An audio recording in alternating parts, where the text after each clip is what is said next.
သမီးရေကိုယ့်ဘာသာပျော်ရွှင်အောင်နေတတ်ဖို့ဘယ်တော့မှနောက်မကျသေးပါဘူးကွယ်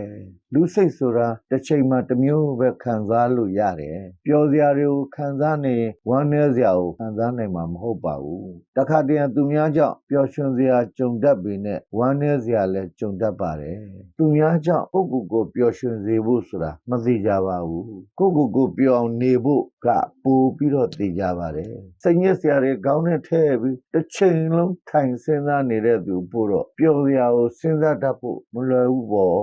ပျော်စရာတွေကိုယ့်ဘာသာဖန်တီးတွေးတောပြီးပျော်အောင်နေတတ်ဖို့ကအရေးကြီးပါတယ်ပျော်အောင်ဘယ်လိုနေရမလဲလို့မေးဦးမလို့လားကြိုပြီးဖြေထားပေးမယ်နော်စိတ်ညစ်စရာတွေမတွေးပါနဲ့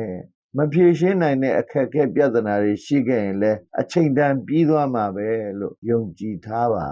ကိုချစ်တဲ့သူတငယ်ချင်းမိတ်ဆွေဆွေမျိုးတွေနဲ့ပျော်ရွှင်ခဲ့တဲ့အမှတ်ရတာလေးတွေပြန်စဉ်းစားပြီးပျော်စရာကိုတွေးနေလိုက်ပါဒါကြောင့်စိတ်ညစ်စရာတွေမတွေးပဲပျော်ရွှင်အောင်နေတတ်ဖို့ဘယ်တော့မှနောက်မကျသေးဘူးလို့သမီးကိုပြောတာပေါ့ယုံပါသမီးရဲ့